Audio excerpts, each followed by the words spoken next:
আরে ভাই, কি অবস্থা তোর এখন? ঠিক আছিস? বুঝতে পারছি না তোকে কিভাবে বোঝাবো। আমি মীর, তোর বন্ধু। তোর আর আমার দেখা হবে আরো 1 বছর পরে, কিন্তু আমি 1 বছর আগেই চলে আসছি, না 1 বছর পিছনে চলে আসছি। কি ভাই, তুই খাইছিস কিছু? হ্যাঁ? তোর ভাই এত আগেই মেন্টাল হসপিটাল থেকে বের হওয়া ঠিক হয় নাই, ঠিক আছে? সময় আছে, যা, আবার যা। আরে ইয়ার, আমি কোনো পাগল না, আর আমি কোনো মেন্টাল হসপিটালে ছিলামও না। বিশ্বাস কর না, তুই তোর বাবার শেষ ইচ্ছা পূরণ করার জন্য আমার শহরে গেছিলি। ওখানে তোর আর আমার বন্ধুত্ব হয়, আর তুই সেই বন্ধুত্বের নাম দিছিলি ভাই বন্ধু। তা কি শেষ ইচ্ছা ছিল আমার বাবার? উনি আমাকে সামনে থেকে দেখতে চাইছিল, আর কাছ থেকে সরি তুই থাম ভাই।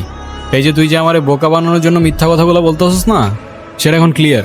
যে মানুষটা 17 বছর ধরে মরার মতো বিছানায় পড়ে আছে, সে তার জীবনের শেষ ইচ্ছা বলবে না? পাগল কোথাকার। এই, বললাম না আমি কোনো পাগল না। চালার পাগলকে পাগল বললে সব পাগলই খেপে যায়। তুই থাক ভাই, মেজাজ খারাপ করিস না। শোন না, আবে ছাড়।